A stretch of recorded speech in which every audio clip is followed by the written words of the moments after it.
buenas tardes. Hoy vamos a continuar con el tema de la segunda ley de la termodinámica, recordando que lo que vimos la clase pasada, en el sentido de que la primera ley nos dice que para que un sistema genere un tipo de energía y lo transforme en otro tipo de energía, pues la energía que acaba de transformar pues tiene que ser equivalente al menos a la energía que absorbió. Un ejemplo, calor y trabajo deben de ser interconvertibles y eso es lo que nos da el cambio de la energía interna para un sistema. ¿Qué significa? Que la energía no se puede crear ni destruir, sino que se transforma.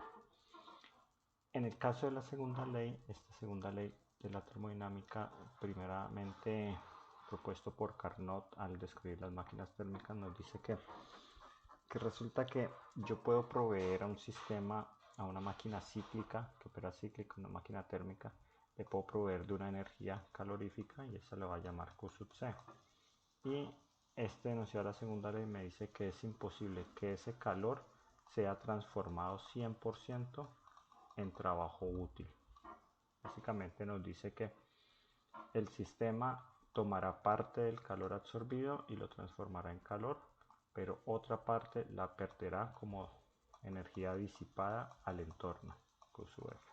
Es decir, que no puedo convertir 100% energía calorífica en trabajo útil, sino que siempre voy a perder energía hacia el entorno en forma de calor.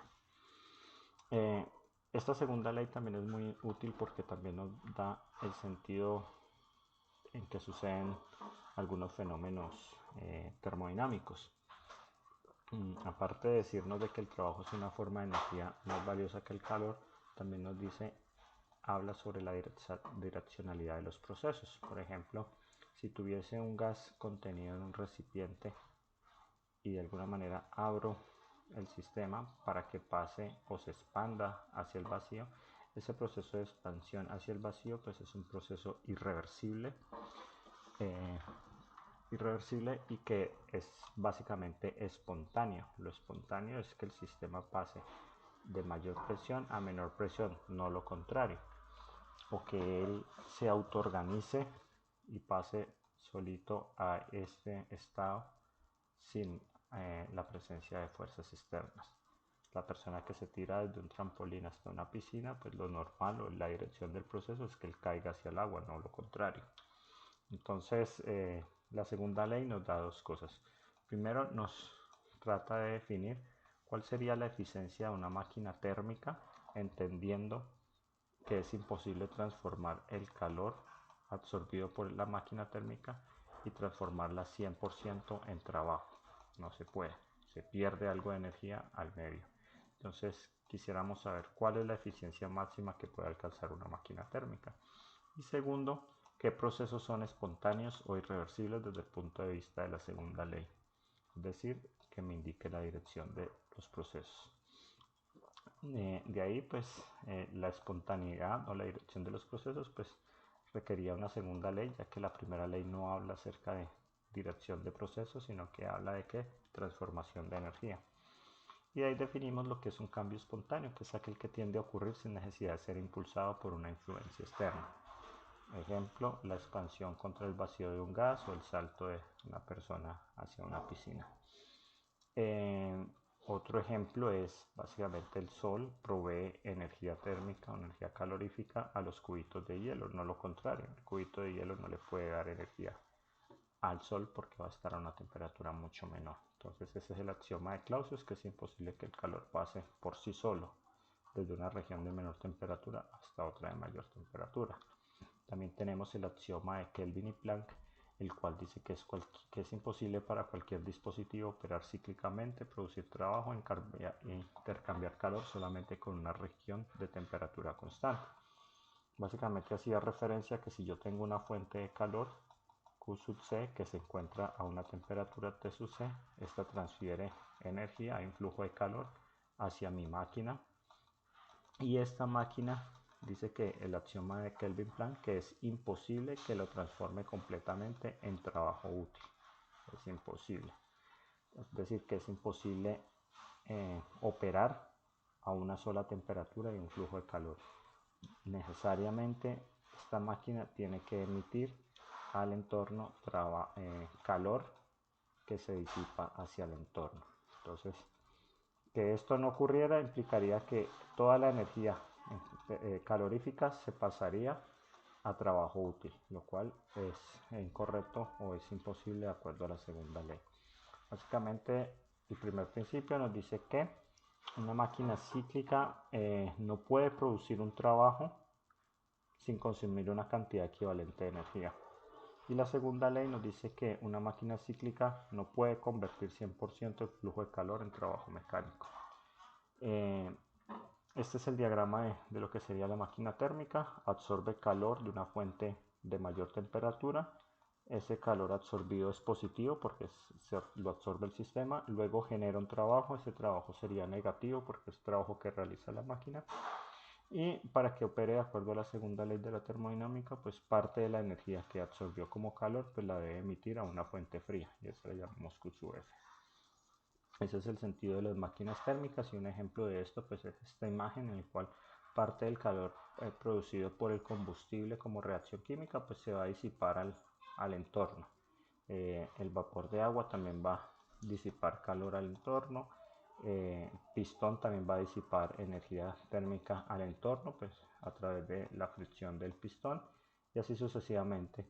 Entonces no puede transformar 100% la energía química en trabajo, no la puede transformar, pierde en el proceso energía, y esa es la que le llamamos Q sub F. En ese sentido, pues las máquinas térmicas, habíamos dicho en la clase pasada que podríamos definir la eficiencia de una máquina térmica como el trabajo producido por ciclo, dividido la energía consumida por ciclo, es decir, el trabajo que realiza dividido la energía que consume. Como el trabajo que produce es negativo, entonces este W es negativo, entonces le ponemos este negativo para que este término en el numerador pues sea positivo y la eficiencia sea positiva. Otra forma de hacerlo es simplemente colocando el valor absoluto. Como es una máquina, es un sistema cíclico, una máquina térmica cíclica, pues entonces el cambio de energía interna es igual a 0 y es igual al calor más el trabajo. Pero este calor es igual a ¿qué? ¿Cuál es el calor que opera aquí? Es el trabajo de la fuente caliente más el calor de la fuente caliente o el foco caliente más el calor de la fuente fría. En otras palabras, y esto es igual a 0. En otras palabras, menos W, cuando lo pasamos al otro lado de la igualdad, nos va a quedar como Q sub C más Q sub F. Y definimos entonces la eficiencia de una máquina térmica como Q sub C más Q sub F, reemplazando este menos W por este término, dividido Q sub C. Es decir, la eficiencia de una máquina térmica es 1 menos más Q sub F sobre Q sub C. ¿Qué implica la eficiencia de una máquina térmica? Que entre mayor sea el calor o la energía absorbida por la máquina, consumida por ciclo, pues mayor va a ser la eficiencia, y entre menor sea el valor de Q sub F, pues mayor va a ser la eficiencia de la máquina térmica. A partir de ahí, Carnot se preguntó, bueno, tenemos la eficiencia de una máquina térmica que opera de acuerdo a la segunda ley, pero ¿cuál sería la eficiencia máxima que podría tener una máquina térmica? Y él se dio cuenta que la eficiencia máxima solo se alcanza con una máquina cíclica, con una máquina térmica que opera cíclicamente pero de manera reversible. Y de ahí diseñó un proceso cíclico a través de 4 pasos que permitieran calcular de manera reversible los procesos que ocurren en esta máquina, y esto se le llamó el ciclo de Carnot, el cual cuenta con una expansión, dos procesos que son isotérmicos. Primero una expansión que va desde el punto 1 al punto 2 y una compresión isotérmica desde el punto 3 al punto 4. Los puntos 2 a 3 y 4 a 1 son expansiones y compresiones adiabáticas, es decir, donde el calor es igual a 0. Este ciclo de Carnot nuevamente es reversible por definición. Si vamos a la primera ley, pues sabemos que el diferencial de la energía interna es igual a dQ más W. Si asumimos que tenemos, bueno, este W lo podemos expresar como menos P por dB, por la definición de trabajo. Y si asumimos que tenemos un gas ideal como nuestro modelo, entonces vamos a tener que P es igual a nRT sobre V. Esa presión la reemplazamos aquí. Y como hablamos de un gas ideal, pues recordemos que la energía interna es función de la temperatura y que para un proceso que ocurre a volumen constante, que la energía interna es igual a Cv por dt. Y ese du lo reemplazamos acá. Entonces vamos a tener la expresión Cv dt de Q menos nRT dB dB.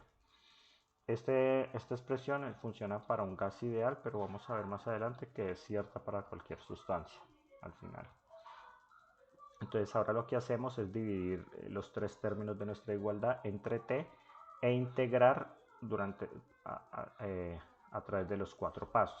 Es decir, vamos a hacer una integral cíclica que vaya desde la etapa 1 a la etapa 2 más la integral de la etapa 2 a la etapa 3 más la integral de la etapa 3 a la etapa 4 más la integral de la etapa 4 a la 4.1. Y ese completaría el ciclo de Carnot y a eso le vamos a llamar una integral cíclica.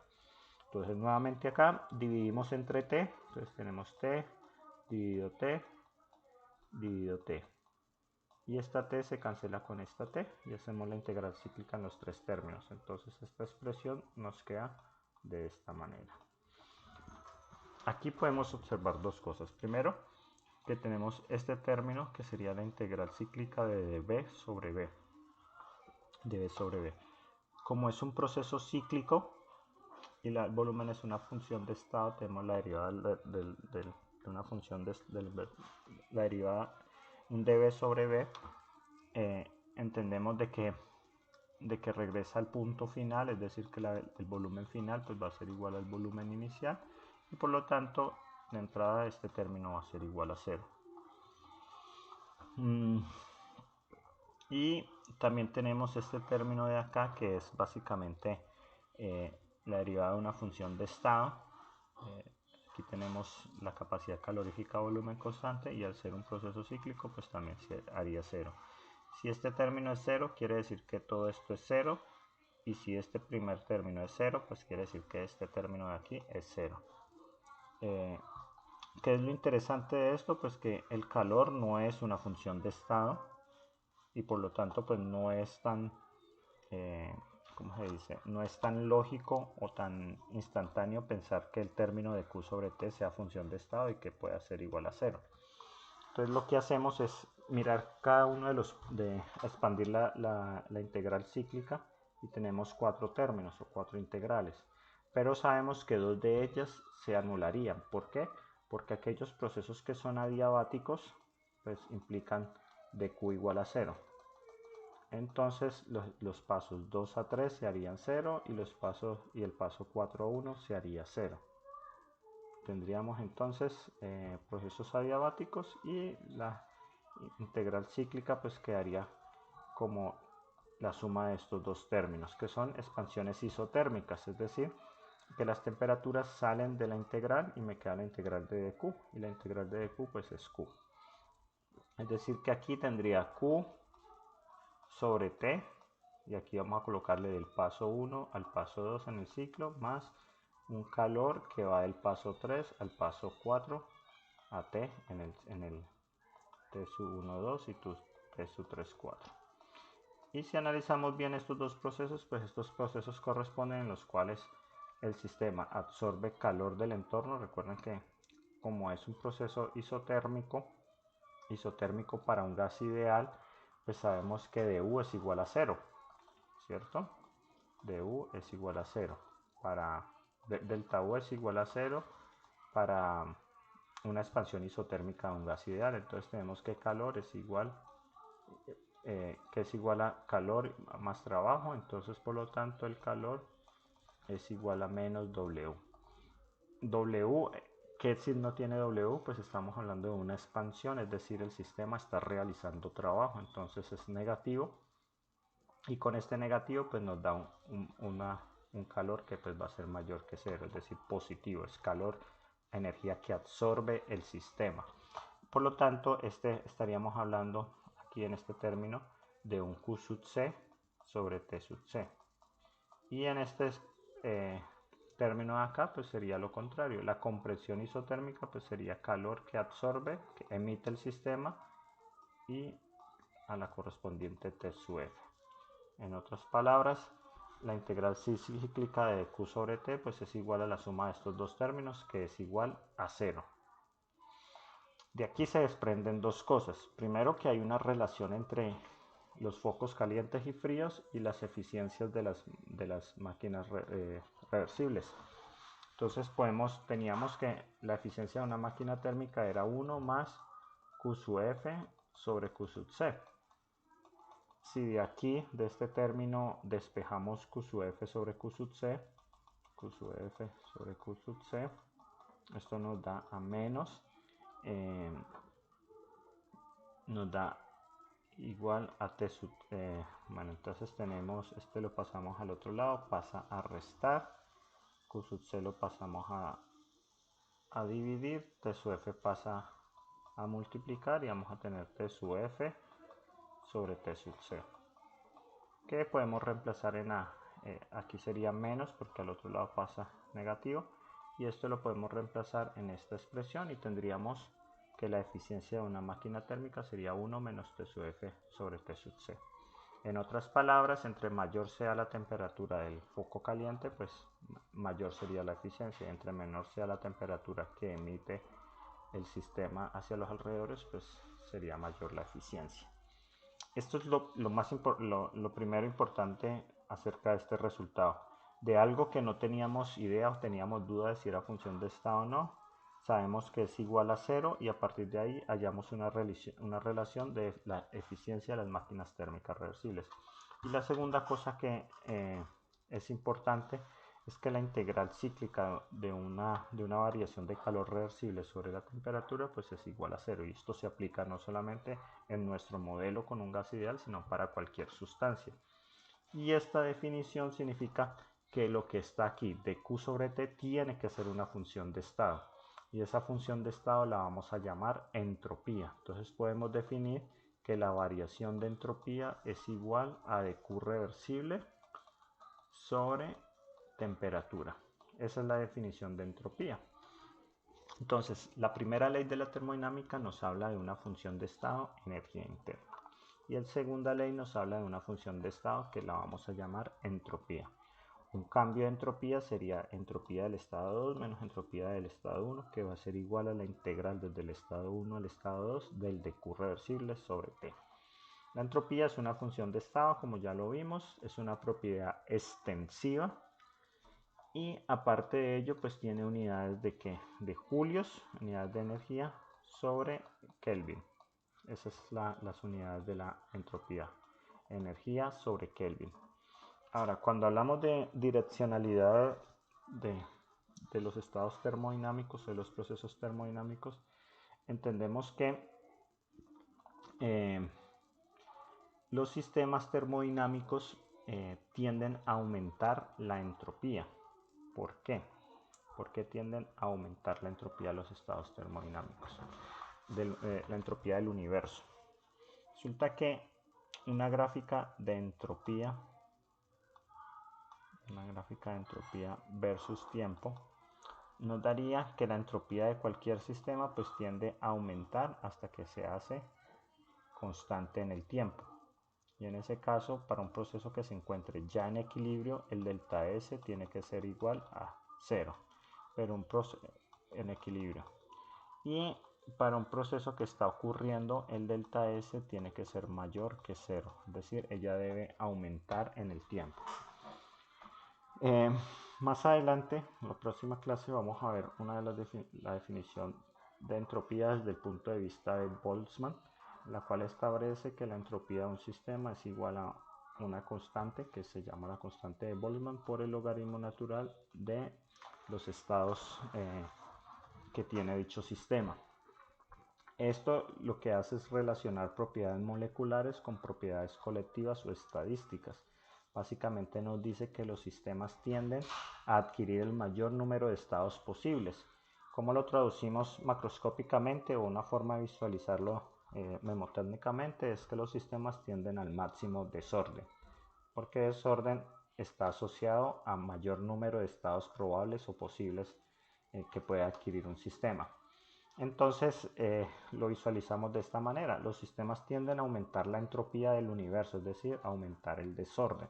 Entonces todos los procesos que son espontáneos son aquellos en los cuales el delta S del universo es mayor que cero. Procesos que están en equilibrio, el delta S es igual a cero. Un caso es particular, pues es un sistema aislado. Si está aislado del universo, quiere decir que para un proceso reversible el delta S del universo es igual a cero, es decir, acuérdense que un proceso reversible es aquel que está próximo al equilibrio, y un proceso irreversible como la expansión contra el vacío de un gas, pues es un proceso que ocurre de manera espontánea. Recuerden que espontaneidad e irreversibilidad son básicamente sinónimos en el lenguaje termodinámico, y por lo tanto el delta S del sistema tiene que ser mayor que cero. El delta S del entorno pues sería cero, porque estamos hablando de un sistema aislado que no está interaccionando con el entorno, y por lo tanto el delta S del universo va a ser igual al del sistema. Entonces en un proceso espontáneo aumenta la entropía del universo. Siempre los sistemas tienden a maximizar su entropía, entonces por lo tanto pasar de sólido a líquido significa un aumento entrópico, pasar de líquido a gas significa un aumento entrópico. Disolver un soluto en un disolvente aumenta la entropía, la expansión contra el vacío aumenta la entropía. Entonces los sistemas tienden a maximizar su entropía. Entonces la siguiente pregunta es, bueno, si pasar de sólido a líquido aumenta la entropía, ¿por qué el agua líquida congela espontáneamente a 0 grados? Pues recuerde que lo que estamos hablando es aumento de la entropía del universo. Esa siempre tiene que ser mayor que cero. La del sistema podría ser disminuir en un proceso de congelación, un estado más ordenado, ¿sí? Pero la del entorno tendría que aumentar en una proporción mayor para que cumpla la segunda ley de la termodinámica. Aquí hay algunos ejercicios. Uno de ellos es: al aumentar la temperatura del foco caliente en una máquina que funciona de acuerdo a un ciclo de Carnot, debe aumentar el rendimiento de la máquina. Cierto. Recuerden que tenemos que la eficiencia es igual a 1 más Q sub F sobre Q sub C, y que esto es igual a 1 menos temperatura del foco frío sobre temperatura del foco caliente. Entonces, aumentar este denominador haría que este cociente fuera mucho más pequeño, y por lo tanto más pequeño lo que le tuviéramos que restar a 1, y eso haría que la eficiencia fuera mayor. Entonces la respuesta es verdadera. B. Al disminuir la temperatura del foco frío en una máquina que funciona según un ciclo de Carnot, debe aumentar el rendimiento de la máquina. Y la respuesta es verdadera, porque si yo disminuyo el numerador, entonces este cociente se hace más pequeño y por lo tanto es menos lo que le tengo que restar a 1. Entonces también es verdadera. Un ciclo de Carnot es un ciclo reversible por definición. También es cierto. Estamos diciendo que el ciclo que diseñó Carnot, pues es un ciclo reversible por definición para poder aplicar las ecuaciones de calor y trabajo. Como un ciclo de Carnot es un proceso cíclico, el trabajo realizado en un ciclo de Carnot es cero, pues esta es falsa. ¿Por qué? Porque recuerden que el trabajo no es una función de estado, y al ser una función de estado depende del proceso del camino que se tome. Entonces en un ciclo de Carnot el trabajo es diferente, el trabajo no puede ser cero porque no es una función de estado. Y ya vimos que por ejemplo, para la expansión isotérmica, el de U era igual a cero, pero el calor era diferente de cero. Y aparte, pues estamos hablando que es una máquina que es cíclica y que genera un trabajo útil. Entonces es diferente de cero. Ahora, considera una máquina de vapor que usa focos a 800 grados y 0 grados centígrados. Calcula el máximo rendimiento posible. Pues el máximo rendimiento posible lo calculamos basado en una máquina reversible, utilizando cualquiera de las dos expresiones para determinar la eficiencia. En este caso que nos dan temperaturas, pues utilizamos esta ecuación. Aquí tenemos que tener en cuenta que nos proveen temperaturas en grados centígrados. Debemos convertir estas temperaturas a unidades de temperatura absoluta, Kelvin. Entonces a 0 grados nos queda 273.15 y a 800 nos queda 1073.15 Kelvin. Entonces el máximo rendimiento pues sería 1 menos 273.15 Kelvin dividido 1073.15 Kelvin. Esto nos da aproximadamente 0.75, es decir, un 75% de eficiencia para esta máquina en específico. Ese sería el máximo rendimiento posible. Ahora, calcule, si Q sub C es 1000 julios, hay el máximo valor de menos W y el mínimo valor de Q sub F. Es decir, cuando nos hablan de máximo valor de menos W y el mínimo valor de Q sub F, nos están diciendo es con referencia al máximo rendimiento posible. ¿Listo? Entonces, ¿cómo lo calculamos? Pues sabemos que la eficiencia de una máquina térmica es igual al menos el trabajo que produce la máquina sobre la energía que consume, es decir, sobre Q sub C. Sabemos que esa eficiencia es 0.75 y nos están diciendo que Q sub C es 1000 julios. 1000 julios. Por lo tanto, este sería menos W, entonces menos W sería igual a 0.75 por 1000, es decir,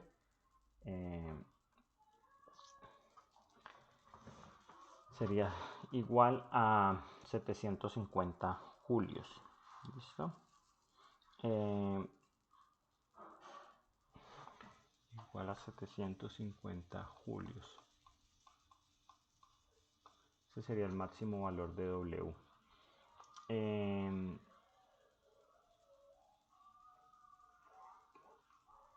¿Cómo sería el valor? ¿Cuál sería el valor de Q sub C? Pues sabemos que si menos W es igual a Q sub C más Q sub F. Y sabemos que esto es 750 julios y esto es 1000 julios. Pues entonces Q sub F sería igual a ¿qué? A menos W menos Q sub C. Es decir,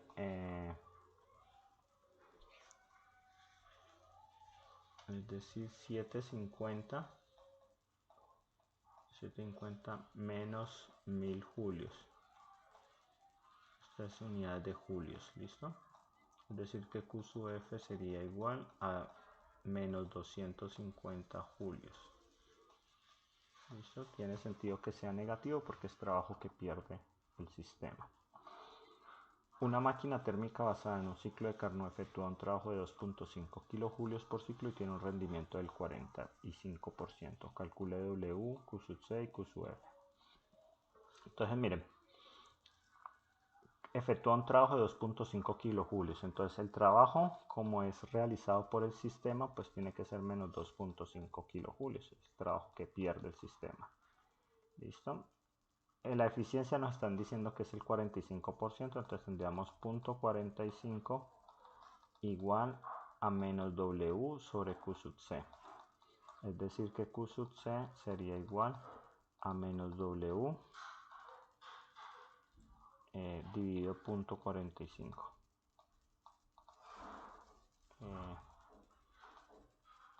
0.45, perdón. Entonces, menos W, ¿qué sería? W es menos 2.5, menos W sería 2.5 kilojulios. Entonces, Q sub C sería igual a 2.5 kilojulios dividido 0.45 de eficiencia. Eso nos da 2.5 y 0.45 nos da 5.50, aproximadamente 5.55 kilojulios. ¿Listo? Y este nos da positivo porque es calor que absorbe el sistema. Q sub F pues lo podemos calcular de acá. Menos W es igual a Q sub C más Q sub F. Entonces Q sub F sería igual a menos W menos Q sub C, es decir, menos W, que sería 2.5 kilojulios, menos Q sub C, que es 5.5 kilojulios. Es decir, eso es aproximadamente menos 3.05 kilojulios. Ese sería el resultado de Q sub F. Bueno, entonces hasta aquí dejamos por hoy. La próxima clase lo que vamos a ver es cómo hacer cálculos de entropía. Sabemos que delta S es igual a la integral entre el estado 1 y el estado 2 de Q reversible sobre temperatura. Entonces vamos a ver bajo qué condiciones podemos calcular delta S para sistemas termodinámicos. Muchas gracias, hasta luego.